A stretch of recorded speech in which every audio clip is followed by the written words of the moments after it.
Sí, el otro día le preguntaba a don Pedro, precisamente, a don Pedro Carmona, ¿qué sucede si no cae Maduro, ¿no? Si se mantiene ahí en el poder? Es una lucha de sobrevivencia, porque aquí es una pugna entre dictadura y libertad. Nosotros esperamos que caiga la dictadura y que para el bien de la humanidad lo mejor es que se imponga la democracia con toda su carga de principios, de justicia, de igualdad de oportunidades, sobre todo de libertad, que es el bien más preciado para cualquier ser humano. Sí, y luego fíjese, yo en el año 91, cuando ocurrió todo esto de la Unión Soviética y la caída del muro de Berlín, yo pensé que lo de Cuba evolucionaría por otra vía. Ya han pasado 30 años y estamos igual. ¿No tiene usted ese temor de que podamos asistir a algo parecido en Venezuela? En la realidad estamos peor que Cuba, porque como me lo comentó recientemente en Washington quien fuera mi compañero de gabinete en el segundo gobierno de Carlos Andrés Pérez, ya te digo el nombre, cubano se levanta en la mañana y se dice a sí mismo, resignado, el día de hoy va a ser igual que el de ayer. El venezolano más bien dice con pesar, el día de hoy va a ser peor que el de ayer. Y fíjense usted que en Venezuela se está dando un círculo perverso que va estrangulando a la gente. Escasez de alimentos, más del 90% de la población en condiciones de pobreza, más del 60% de la población sometido a una dieta involuntaria porque ha perdido un promedio de 12 kilos de masa muscular porque no puede ingerir suficientes calorías ni suficientes proteínas. El salario mínimo integral es equivalente a $4 por mes. Con eso no se compran las calorías más baratas necesarias para un ser humano en 30 días.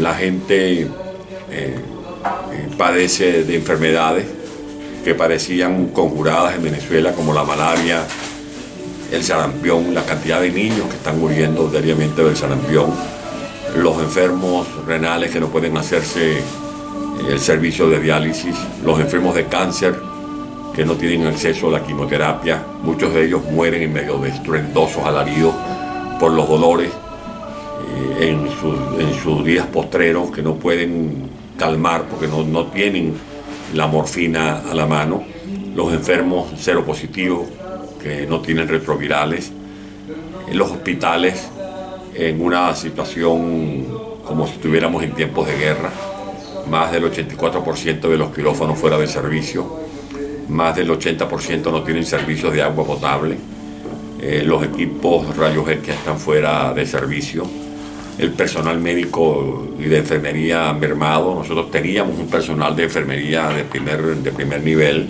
enfermeras intensivistas, médicos de lujo, formados en las mejores universidades de Venezuela, con posgrados, con estudios de especialización. Muchos de esos médicos y enfermeras han huido de Venezuela como parte de la diáspora buscando mejores oportunidades. En Venezuela escasea más del 90% de los medicamentos de uso común. En Venezuela, además de la hambruna y la crisis de salud, tenemos la tasa de criminalidad más alta del continente, a razón de 87 crímenes por cada 100.000 habitantes. Venezuela está reputada como la ciudad más peligrosa del mundo, más de 100 crímenes por cada 100.000 habitantes. En el país hay una caída brutal del Producto Interno Bruto, equivalente a 49 puntos, más grande que la que sufrió Estados Unidos en 1929, cuando la Gran Depresión. El déficit fiscal es brutal y el régimen equivocadamente ha querido conjurar o resolver ese déficit monetizándolo, convirtiendo el Banco Central en una imprenta donde se fabrican billetes que no tienen valor porque son inorgánicos, un banco central que junto con PDVSA se convirtió en un casino financiero donde se fraguaron los más escandalosos hechos de corrupción, birlándole a Venezuela miles de millones de dólares que ahora están depositados en paraísos fiscales. Venezuela ha visto caer las importaciones en más del 70%, sobre todo las de alimentos, porque no hay divisas para poder sufragar esas importaciones. Importaciones que cobraron mayor urgencia para el consumo nacional después que Chávez y Maduro destruyeron el aparato productivo. Para que usted tenga una idea, de más de 13.000 empresas, pequeñas, medianas y grandes, han cerrado más de 9.000. Emporios agrícolas, como por ejemplo los centros lecheros de Cabudare, de La Zulita, que procesaban entre 400.000 y 600.000 litros de leche diaria, trabajando 6 días a la semana, hoy está cerrado. El centro lechero La Batalla de Barinas está cerrado. El centro lechero para procesar leche en polvo de Machiques en el Zulia está cerrado.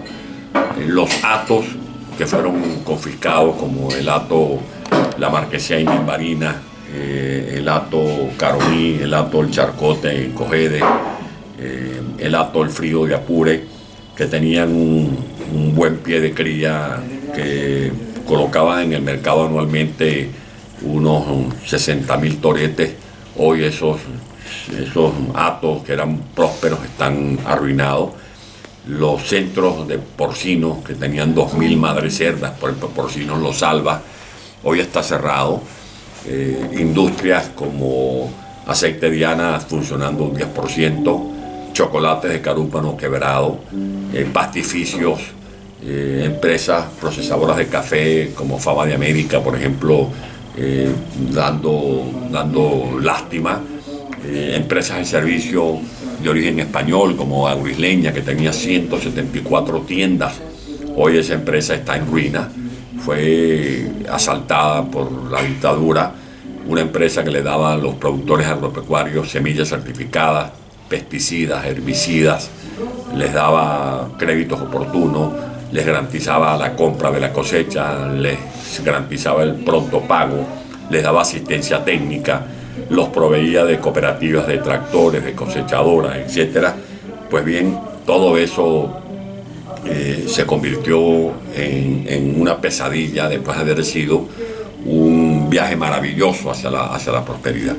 Por eso la situación de Venezuela es mucho más espantosa, porque los cubanos se dejaron embelecer por una revolución, una falsa revolución. Tuvieron la épica de la batalla de la Sierra Maestra. El caso de Chávez llama mucho la atención porque es que Chávez salió derrotado del cuartel de la montaña, salió, como se dice coloquialmente, con el rabo entre las piernas, a diferencia de Castro, que bajó triunfante de Sierra Maestra. Chávez salió derrotado, hizo 2 intentos de golpes de Estado y fracasó, quedó como un cobarde. Chávez ha convertido esa falsa revolución en una lavadora de dinero sucio, porque se aliaron con el narcotráfico, se aliaron con el terrorismo internacional, son protagonistas no solo de crímenes de lesa humanidad, sino de telúricos hechos de corrupción que llaman la atención del mundo, cuando por ejemplo el teniente Andrade, que fue guardaespaldas de Chávez, confiesa en un tribunal de Estados Unidos que una de las comisiones que entregó superaban los $1.000 millones. Yo creo que eso no tiene comparación, no tiene parangón en ninguna otra parte del mundo. Por eso Cuba es un espejo para mirarnos, para llamar la atención de la comunidad internacional, porque el problema de Venezuela no solo atañe a los venezolanos, es un problema que compete a la comunidad internacional. El eje cubano, por supuesto, que está empeñado en controlar este último bastión, porque Venezuela viene siendo el buque insignia para esa revolución que llegó a tener un papado en los últimos años en Venezuela, en América Latina. Fidel y Raúl Castro manejaban no solo Venezuela, sino que también tenían influencia en Brasil a través de Lula y Dilma Rousseff, tenían influencia en Argentina, en Uruguay, en Paraguay, en Perú, en Ecuador, en Bolivia, en Nicaragua, en El Salvador. O sea, un área geográfica inmensa, desde donde se empeñaron en desarrollar una política de alcance ideológico, que tenía entre otros objetivos llegar al poder en México, como lo lograron a través de López Obrador. Luego hay algo que a mí me llama mucho la atención, sobre todo la naturaleza brutal del régimen, ¿no? No sé si usted le encuentra alguna explicación, ¿no? Tan desesperados están para ser tan brutales en la represión con los colectivos, la policía.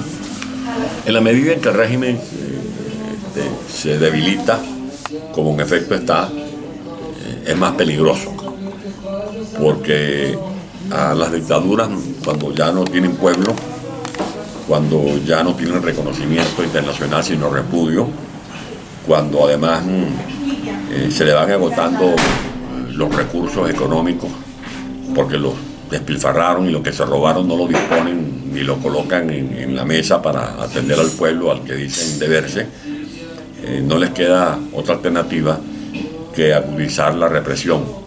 Y eso es lo que estamos viendo en Venezuela.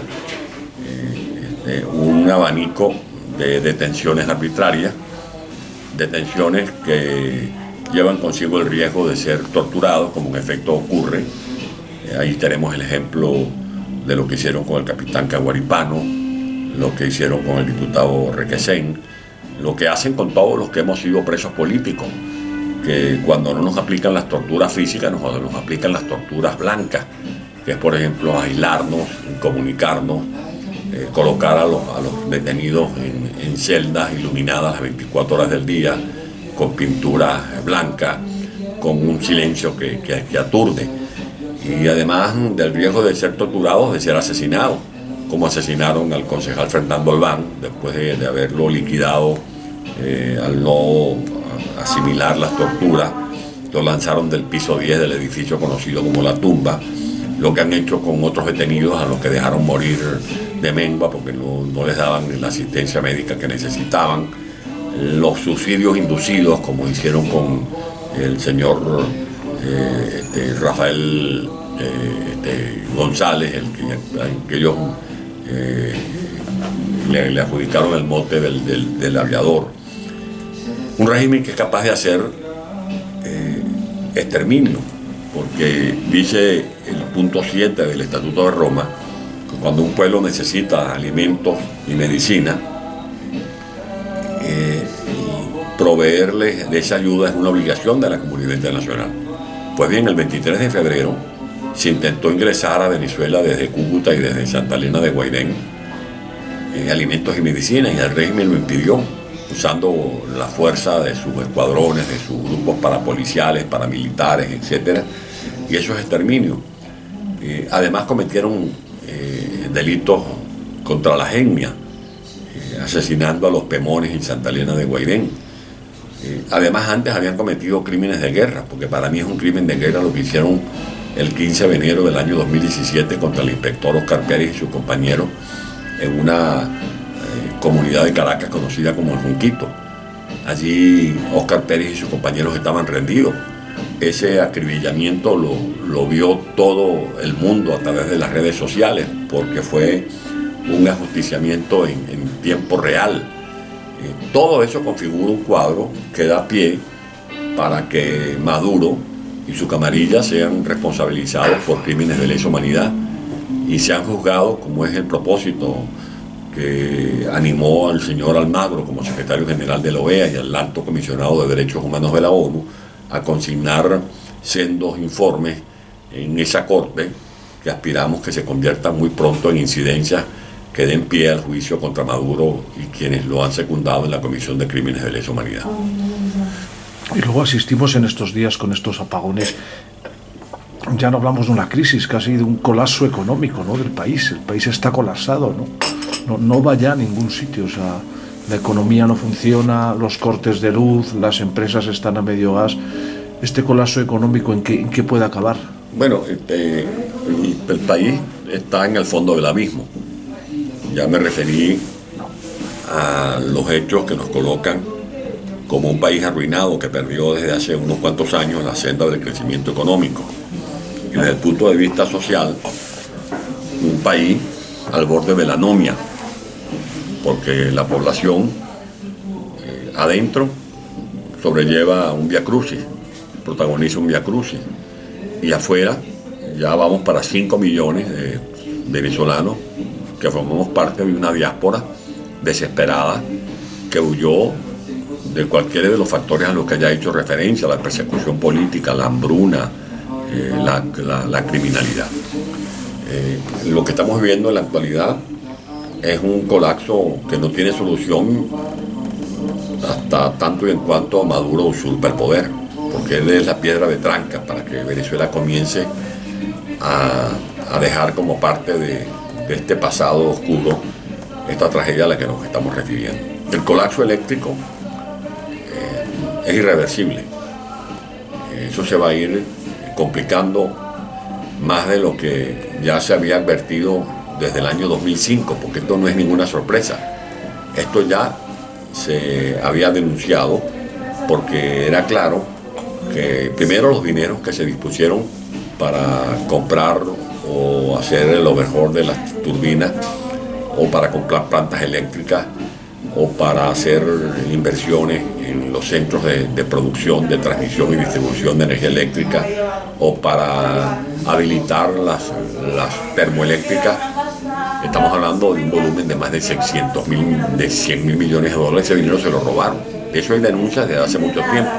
Y allí que no se puede extrañar nada de adentro y afuera de lo que está pasando, porque ya se había dicho que las termoeléctricas que se habían planificado, por ejemplo, para Falcón, la Josefa Camejo, la termoeléctrica que se había planificado para el estado Zulia, por citar solo 2 casos, no se concluyeron.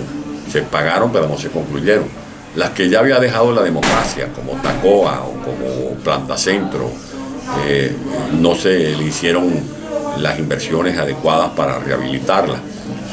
Por eso Venezuela es un caso extraño, porque en Venezuela hay una capacidad instalada envidiable. Cualquier país del mundo desearía tener, por ejemplo, la capacidad instalada de producción hidroeléctrica que tiene Venezuela con el Guri. El complejo del Guri, ubicado en el estado Bolívar, y que es el complemento de la mano de obra, del talento humano con la naturaleza, porque es el aprovechamiento de aguas abajo del río Caroní, por ejemplo. Allí se instaló uno de los portentos hidroeléctricos más grandes del mundo. La presa del Guri es la más grande del mundo después de las Tres Gargantas de China. Ese emporio garantizaba el servicio eléctrico a 70% de la geografía nacional, y con las instalaciones termoeléctricas no solo si íbamos a abastecer la demanda interna, sino que había capacidad excedentaria para que Venezuela, además de exportar petróleo, pudiera exportar energía eléctrica.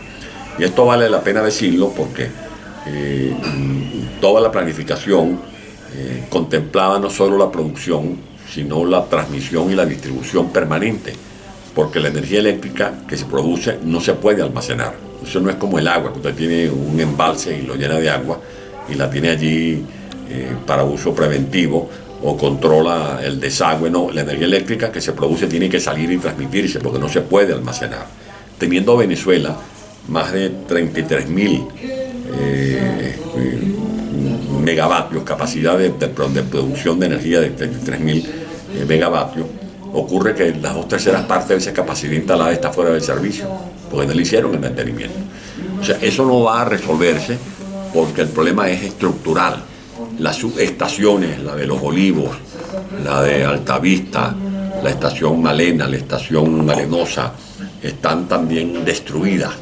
Algunas por los incendios que se provocaron recientemente, porque no fueron capaces ni siquiera de cortar la maleza, que es un trabajo manual que hace cualquier cuadrilla de obreros. El tema del agua es tanto más grave que el problema de la luz, porque el problema del agua ya está afectando, para hablar nada más del área metropolitana de Caracas, a más del 68% de la población nacional. Y todo indica que vamos a tener una situación de colapso, que la población de Caracas y del centro del país se va a quedar sin agua potable. Han vuelto a la prehistoria. A la prehistoria. Y lo insólito es que Venezuela, así como el mundo se deslumbró cuando vio el prodigio del Guri, también los expertos en ingeniería de manejo de agua se quedaban deslumbrados cuando conocieron el proyecto del TUI. El TUI es un complejo ubicado a unos 60 kilómetros de Caracas. Se fue desarrollando por la democracia por etapas, TUI 1, TUI 2, TUI 3, y quedó únicamente por hacer el TUI 4. Y en más de 20 años y con todo el dinero que manejó Chávez y Maduro no lo concluyeron. Ese sistema del TUI es el que bombea el agua en la capital. Fue menester instalar un sistema de bombeo único en el mundo, porque Caracas está a más de 1000 metros sobre el nivel sobre el nivel del mar. Se necesitaba un bombeo con mucha fuerza. Pues bien, todas esas máquinas de bombeo están fuera de servicio. El agua del que se surte el sistema del TUI está concentrado en la represa de Camatagua, construida en 1964 por la democracia, y se llena con agua del río Guárico. Buena parte de esa agua viene contaminada porque allí van cayendo las aguas servidas, los desechos, incluso fecales, de todo el problema que hay con el lago de Maracaibo. Los embalses sustitutos, los de emergencia, que se construyeron para asistir a Caracas, que tienen por nombres de animales, la pereza, por ejemplo, la mariposa, el lagartijo, están también colapsados, tienen más sedimentos que agua. De allí que el problema del agua es muy grave, porque ayer veía una imagen de una señora que colocó una media en una llave de agua, y cuando la abría lo que había eran gusanos. ¿Y por qué? Porque los 2000 kilómetros de tubería que están conectados desde el TUI y que recorren como una culebra toda el área metropolitana de Caracas, esos 2000 kilómetros de tubería no fueron sometidos a mantenimiento preventivo y correctivo. Y cuando hay botes de agua y cuando no hay agua que circule por esos tubos se convierten en las residencias de animales, de todo tipo de bicho que se coloca allí en esos tubos. Va creciendo la fauna, va creciendo las raíces de plantas que toman el ducto, y son criaderos de todo tipo de larvas. Pero además se indica técnicamente que cada hogar necesita un mínimo de 100 litros para poder hacer correr los desechos fecales. En Venezuela la gente no tiene agua ni para tomar, no tiene agua ni para lavar la ropa, mucho menos para despedir los desechos fecales. Esto indica que la situación de salubridad se va a agravar, porque los niños que actualmente mueren por desnutrición, esos niños ya venían acusando la enfermedad por ejemplo, como la amibiasis.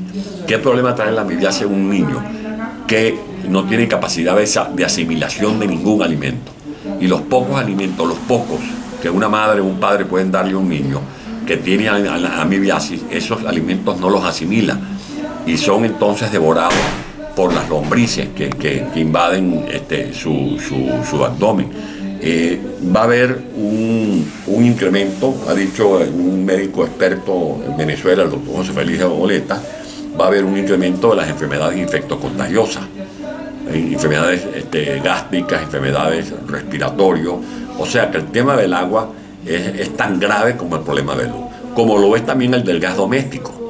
Nosotros hemos regresado a los tiempos cavernícolas de la gente alumbrándose con una vela, de la gente cocinando con leña, en un país que, según la OPEP, tiene las reservas de petróleo más grandes del planeta.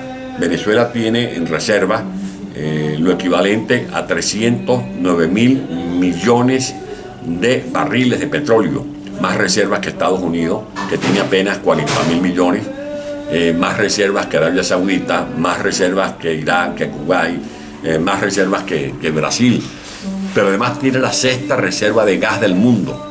Y Venezuela, que pudiera producir gas metano, procesar gas propano, no puede hacerle llegar el gas doméstico a las familias caraqueñas. El transporte público también está colapsado.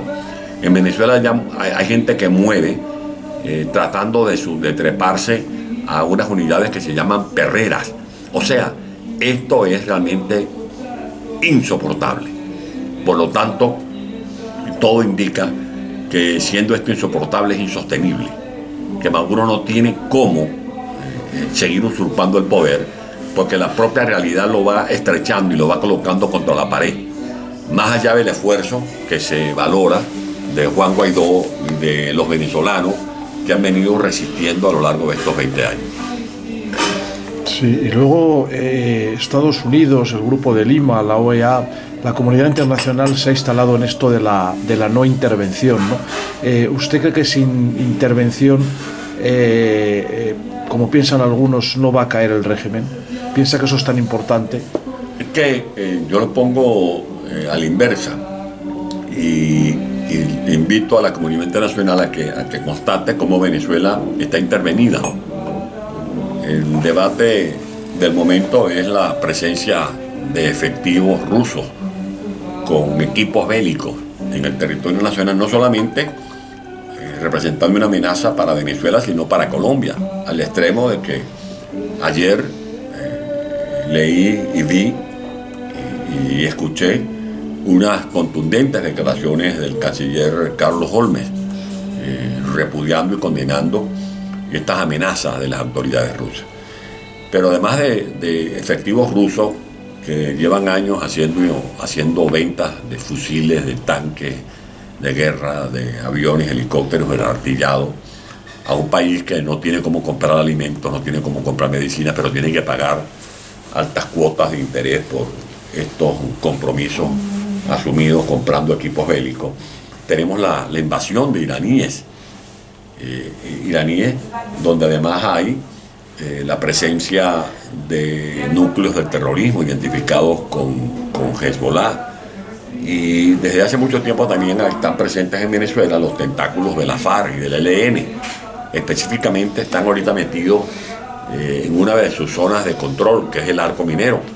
Un arco minero que representa la cuarta mina de oro más grande del mundo, donde hay lo equivalente a más de 1.450.000 kilos de oro, que tienen un valor que supera los 2 millones de billones de dólares. En Venezuela el régimen usa a los llamados escuadrones de la muerte, que son los colectivos armados que tienen licencia para disparar, para atropellar, como lo hicieron ayer, como lo hicieron la semana pasada con la caravana del presidente Juan Guaidó, como lo han hecho con los ciudadanos que son víctimas de las agresiones descaradas de estos grupos armados. De allí que la intervención humanitaria se justifica más que nunca, porque está demostrado que solos no podemos. En Venezuela hemos hecho elecciones y esas elecciones han sido desconocidas cuando el régimen las pierde. En Venezuela hemos promovido referéndum revocatorio y el régimen ha cerrado las vías de esa consulta popular.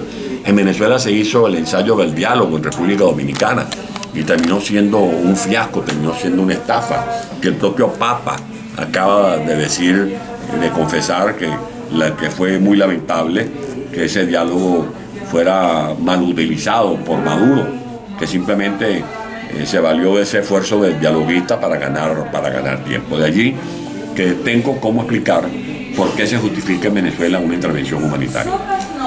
Sí, y luego, ¿no le sorprende que no haya habido fisuras ni en el ejército, ni en la policía, ni en la Guardia Nacional Bolivariana?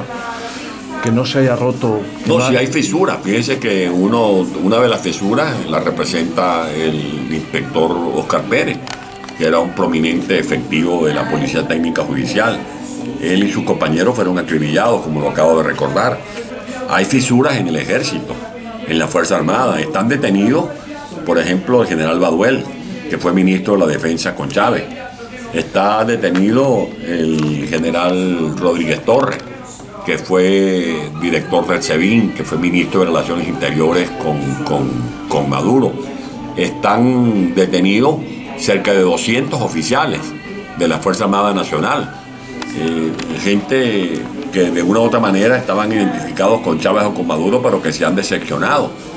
El mismo capitán Caguaripano, que fue torturado y que se mantiene actualmente tras las rejas.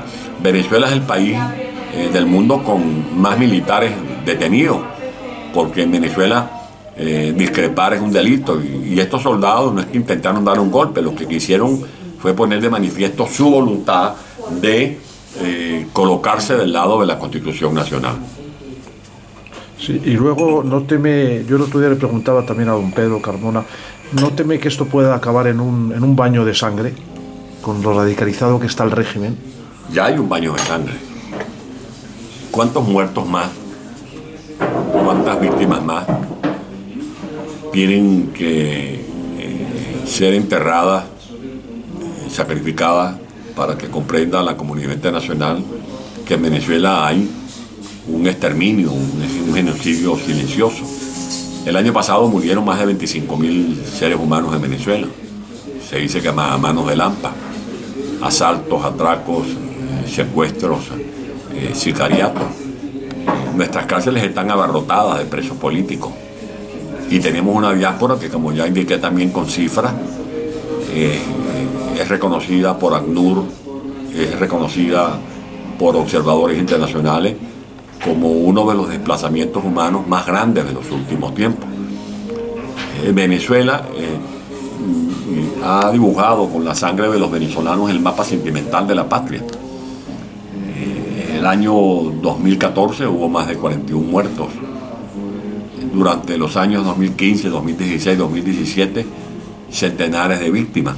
Específicamente en el 2017, entre febrero y junio de ese año, murieron criaturas que no tenían 20 años de edad, que se echaron a la calle a luchar por la democracia que no conocían y no la llegaron a conocer porque les cegaron su vida antes de que volviera a resplandecer el sol de la libertad en Venezuela, como es nuestra aspiración. Sí, y luego la impresión que uno tiene es que el cansancio, ¿no? Ya después de 2 meses de lo de Guaidó, es un factor que juega a favor de Maduro, porque la comunidad internacional se va cansando, el tema deja de estar de actualidad en los medios. Yo incluso lo veo en Colombia, que de cuando llegó Guaidó al poder, en los medios la crisis de Venezuela se refleja cada día menos, ¿no? Y también que las protestas se desactivarán, los venezolanos ya están cansados y optan por irse, con lo cual hasta eso también beneficia a Maduro, ¿no? Yo no lo veo así, yo creo que la dignidad es más fuerte que la resignación y Venezuela no va a rendirse. Yo veo que esto es como un carrusel, va subiendo, va bajando, va dando vueltas, va girando, pero nunca Venezuela ha dejado de ser el foco de la comunidad internacional en estos últimos años. Por el contrario, se ha venido encendiendo la capacidad de iluminar el oscurantismo que se vive en el país. No hay debate de la ONU de los últimos años en cuya agenda no esté el caso de Venezuela. La OEA prácticamente ha consagrado su existencia defendiendo la causa de los venezolanos.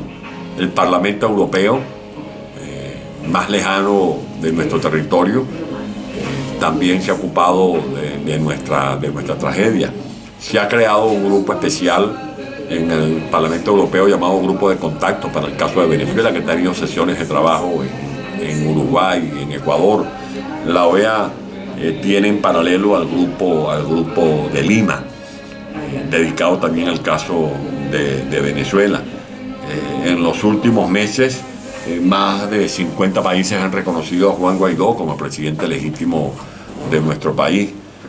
Los parlamentos del mundo de gobiernos democráticos han hecho debate para conocer en profundidad la tragedia humanitaria de Venezuela. Yo creo que el mundo ha estado al tanto y ocupado de lo que ocurre en el país. Y dentro ni se diga. Yo creo que si hacemos una valorización y una calificación de la gesta de los venezolanos, tendríamos que decir que son unos héroes que nunca se han dejado abatir ni por la frustración, ni por el desánimo, ni por el miedo con el que busca paralizar a los venezolanos la dictadura de Maduro. Sí, finalmente le quiero preguntar cómo ha visto a la sociedad española y al gobierno también, que representa en definitiva a la sociedad española, con respecto al tema de Venezuela. ¿Cree que la gente está sensibilizada, ha encontrado aquí solidaridad? Y bueno, y le habrá sorprendido la actitud de Podemos, que todavía mantiene un discurso bastante cercano al de Maduro, por lo menos no se ha atrevido a hacer una condena, digamos, pública y rotunda, ¿no? ¿Cómo juzga el papel de la sociedad española? En primer lugar, yo creo que tenemos que agradecerle a España, a sus gobiernos, a sus líderes y a su sociedad la receptividad que ha tenido con Venezuela. Uno a veces voy caminando y veo así un kiosco y en las primeras páginas del país, del ABC, de La Razón, del Mundo, de cualquier periódico local,